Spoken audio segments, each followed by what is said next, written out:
Hello guys. In this video, we will be discussing about proving trigonometric identities. Now in proving trigonometric identities, we need to base on to the identities in plane trigonometry. These are sets of identities to be followed and to used in proving our trigonometric identities. For the first set of identities, we have here basic identities. For any A here is an angle measure, meaning to say our A is any angle measurer, and these can be any letters from the English alphabets. Now A can be replaced with an X variable just to denote the angle measure. It could also be theta, alpha, beta, coming from the Greek letters. Now take a look with number one. Number one is cos second A equals 1 over sine A. Now this is actually can be derived as sine A equals 1 over cosecant A. The same thing with number two by cross multiplication. Now number two can be written also as cosine A equals 1 over secant A. The same with number three. So for basic identities, we have 5 identities. Next, Pythagorean identities. These are inspired by the Pythagorean theorem founded by Pythagoras. So there are 3 identities. For sum and difference of two angles, we have here 6 identities. For double angle formulas, we have here 5 identities. And we have actually more identities, but these are the most used identities in proving trigonometric identities. Now let us put all of these identities and derivation of identities into reality by having the following example.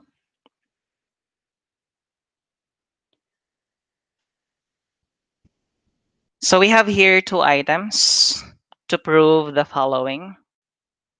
So number one, identity, we have cosine x equals cotangent x over cosecant x. Now take note that our angle measure here is x.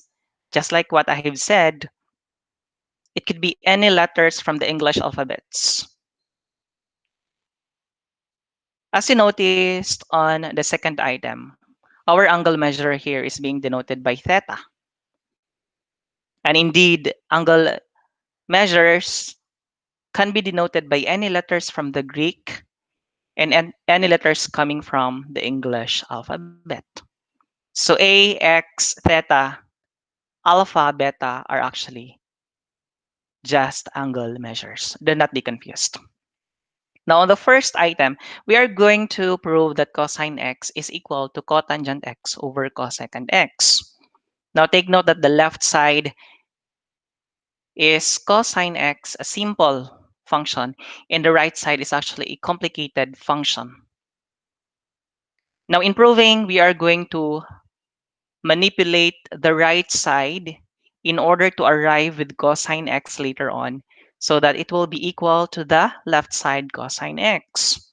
Or manipulating the left side in order to come up with the same function on the right side.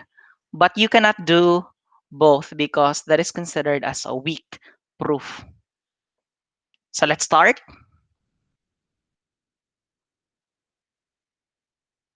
Now our cotangent x, can be replaced with cosine x over sine x. This is actually basic identity number 5, if you will try to recall. Now, why are we substituting cotangent x with this identity? Because our left side is having cosine. So we have to find an identity corresponding to cotangent x involving cosine. Now for CSC or cos second x, we can actually replace that with 1 over sine x. That is basic identity number 1. Now take note that our numerator is a fraction and our denominator is also a fraction. Now according to simplifying or dividing fractions, we are going to multiply the numerator with the reciprocal of the denominator. So this is what we're going to do. All you have to do is to copy first the numerator. We have cos x over sine x. This is our numerator. And then multiply that with the reciprocal of the denominator. So the reciprocal of 1 over sine is sine x over 1. Now take note, this is a solid dot, which means multiplication operation. At this point, we are going to cancel sine x. Now, according to the rule in multiplying fractions, multiply both numerator and multiply both denominator. And this is understandable that we have an invisible one here left on this part because we actually canceled sine x. So what is cos x times 1?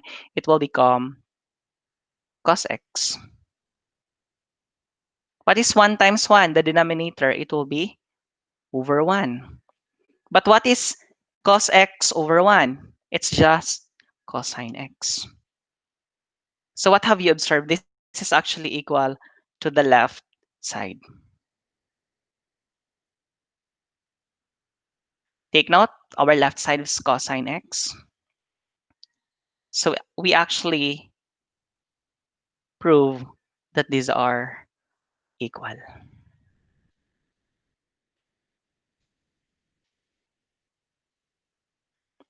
Now from here, we actually replace cotangent with cosine over sine and cosecant with 1 over sine.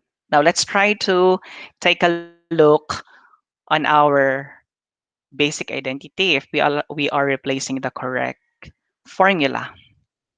So this is our cosecant x. We actually replaced with 1 over sine x. And cotangent x, which is our numerator, was actually replaced with cos x over sine x. So we are actually correct. We are using the correct identity. So we're done with number 1. Now let's proceed with the second item. At this point, we have here 2 sine raised to the power of 2 theta minus 1 equals sine raised to the power of 4 theta minus cosine raised to the power of 4 theta. Now I think this is complicated and we're going to manipulate the right to show the left if they are really equal. Now take note, this is actually a perfect square and this is also a perfect square separated by subtraction operation. Now this is factorable. So we have to employ the process of factorization by using the special product. Remember the special product, difference of two squares? We have x squared minus y squared is equal to x minus y times x plus y. Now we can actually factor this first. So this will be equal to sine squared raised to the power of 2 theta,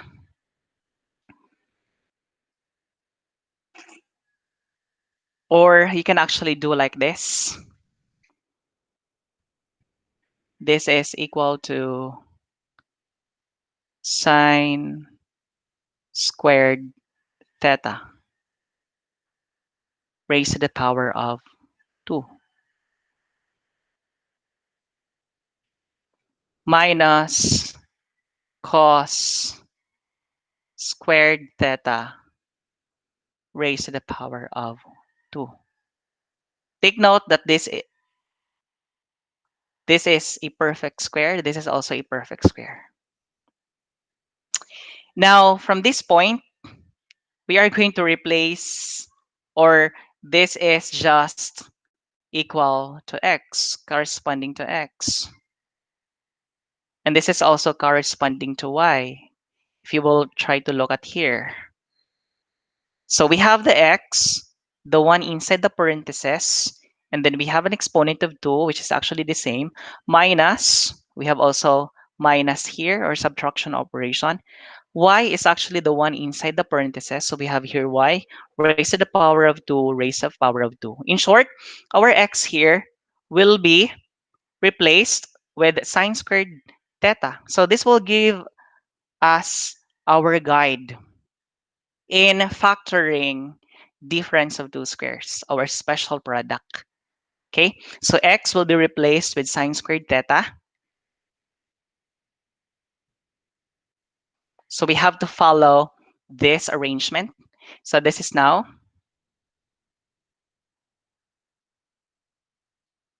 sine squared theta minus.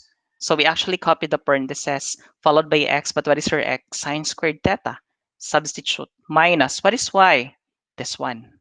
So we have cos squared theta times, what is x? This is sine squared theta minus, what is y? We have cos squared theta, and this is actually plus. Subtraction operation, and the other one is addition operation. So if you will try to multiply the two using the FOIL method, I'm sure that the product would be the first. Sine to the fourth theta minus cosine to the fourth theta. Now, why are we doing like this? For us to replace this by 1. So sine squared theta plus cos squared theta is just equal to 1. Why? This is the Pythagorean identity,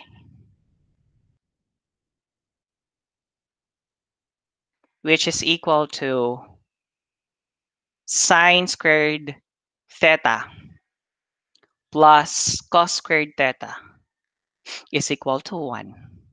So our a here is actually theta. So this is just equal to 1. The same thing with our identity from here. Replace with 1. Copy. So this is now sine squared theta minus cos squared theta.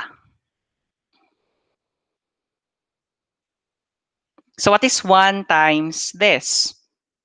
So this is now sine squared theta minus cos squared theta. Any function multiplied to 1 is a function itself. But what is cos squared x or cos squared theta? At this point, we are going to substitute this. Okay? Recall that our Pythagorean identity that I have shown a while ago, particularly the first Pythagorean identity, is having a formula of sine a plus cos squared a is equal to 1. But a, at this point, we are going to follow what is given. So this is actually theta. And what have you observed? You actually replaced 1 coming from here. Now, at this line, we are going to substitute corresponding identity to cos squared theta. Why? We are going to save sine squared theta because of this idea here.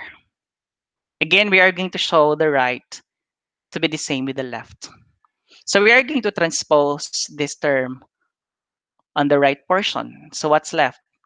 Cos squared theta minus, equals 1 minus sine squared theta. This is now the corresponding identity that we are going to substitute on our cos squared theta here.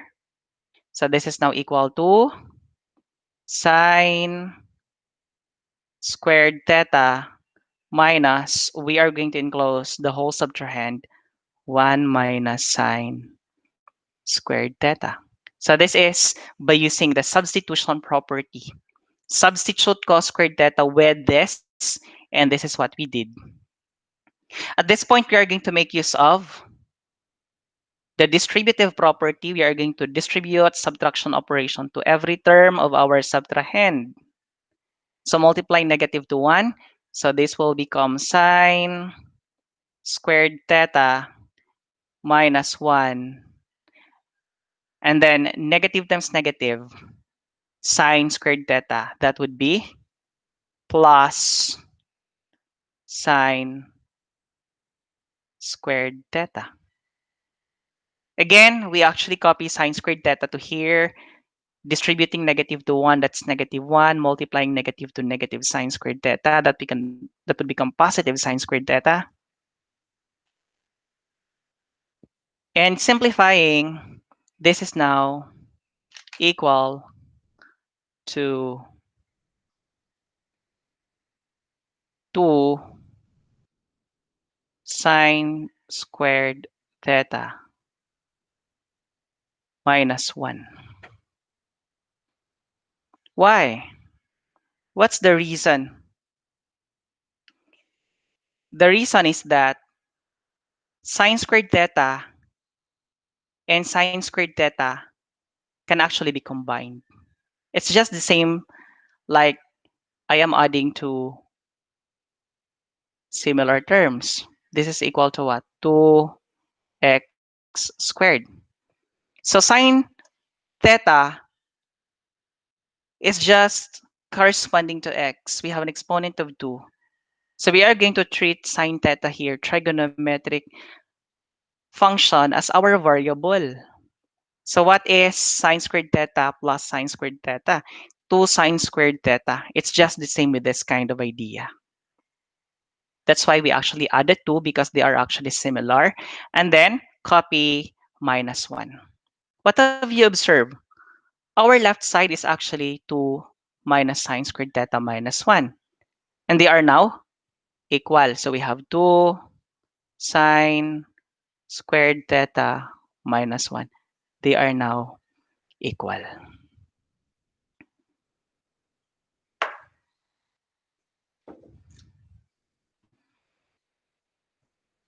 Okay? So let me erase this one. And let's proceed to our next example. We have here number 3. We have,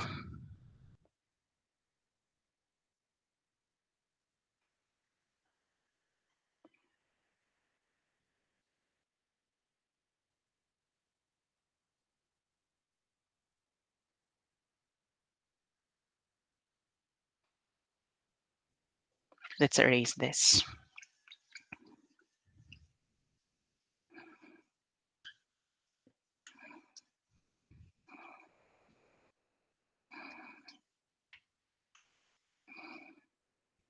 Assuming we have here tan squared x plus cot squared x minus 1, which is equal to the identity tan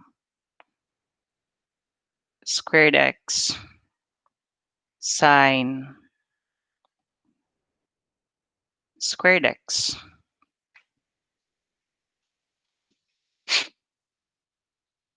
Now, as what you have observed with our identity, we are going to show that the left is equal to the right. So in my case, I'm going to manipulate the right. But you have an idea already that tan squared x is already there. So at this point, I will not be manipulating or um, touching the tan squared x anymore.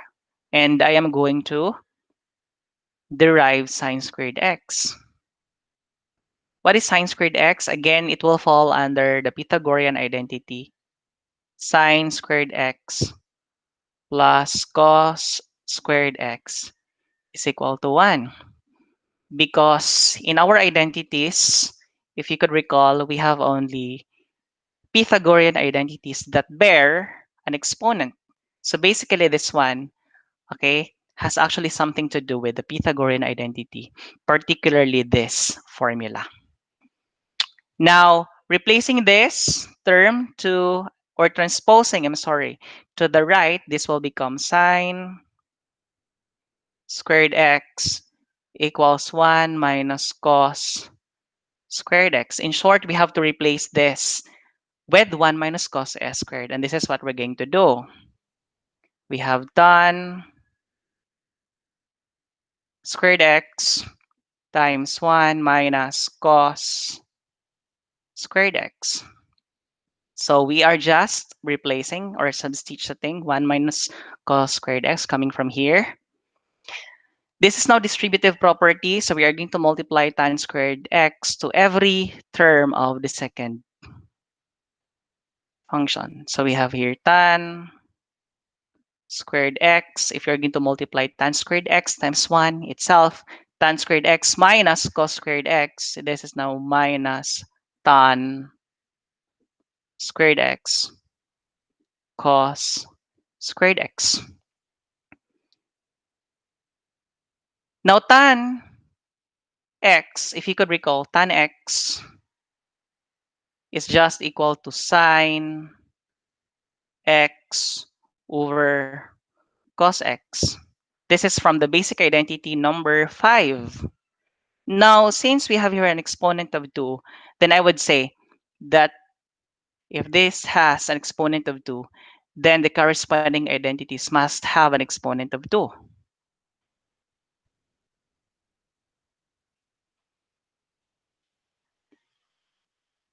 So this is now the corresponding identity to here.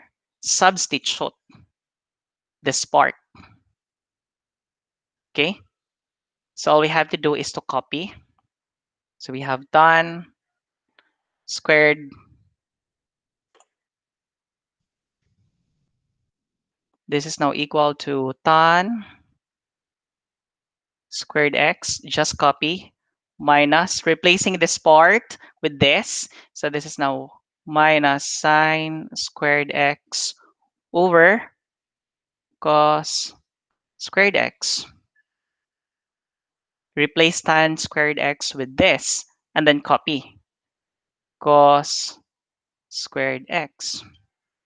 You can now simplify. You can now cancel that. So what's left?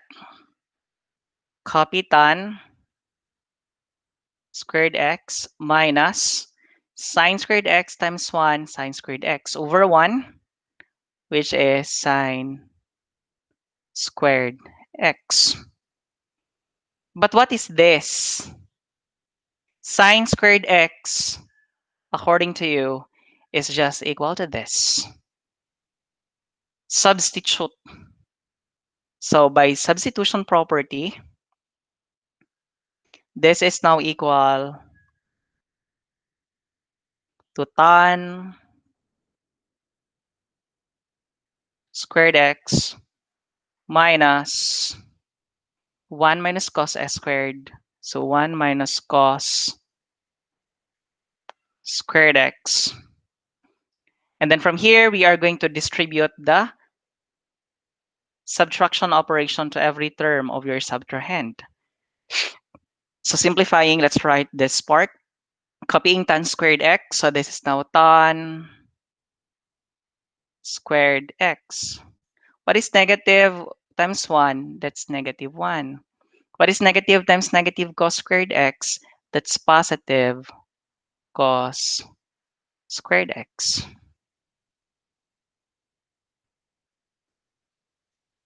So if you're going to write that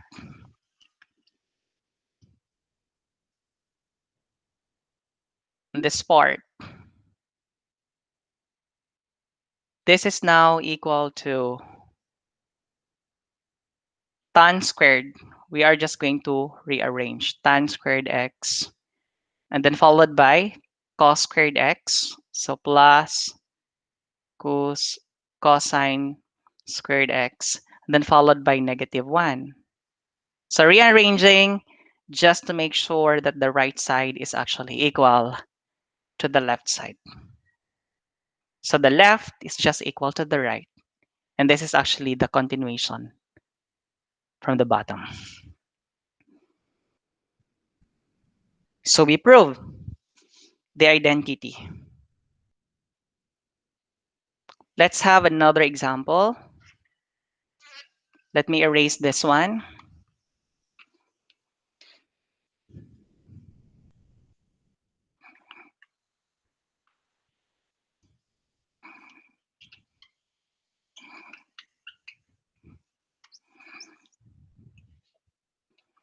So assuming we have the fourth identity, which is 1 plus cot A. Let's have tan B, which is equal to sine A plus B over sine A cosine. This is cosine B, assuming we have here the identity. Now, in my case, I have to manipulate the right side because this is quite complicated, and we're going to show that the right side will be equal to the left.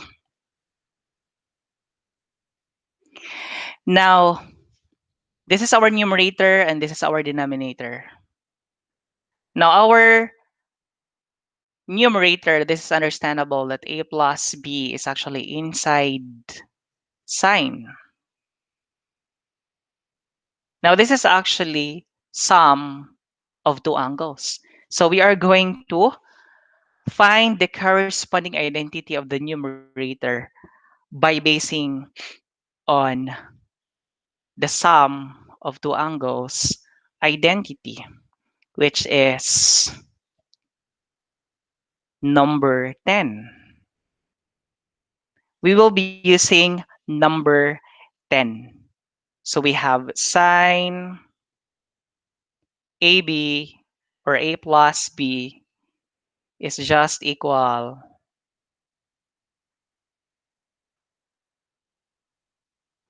to sine A cos B plus sine B cos A. That's number 10. So let's go back with our problem. The problem is sine of A plus B, that's the numerator. And take note, I copied here the identity coming from number 10, sum of two angles. So the left side is actually the numerator, and we are going to replace the numerator with this identity coming from the right side. So this is now equal to replacing sine A plus B with this. So we have sine A cos B plus sine B cos A over. In this case, you have to copy the denominator. So we have sine A cos B. So from here, continuation over here, copy sine A cos B, sine A cos B, and then give denominator, which is sine A cos B.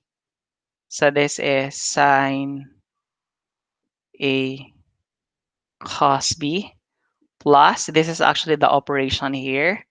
So just copy. And then the remaining term, we have sine B cos A. over still your denominator sine A cos B.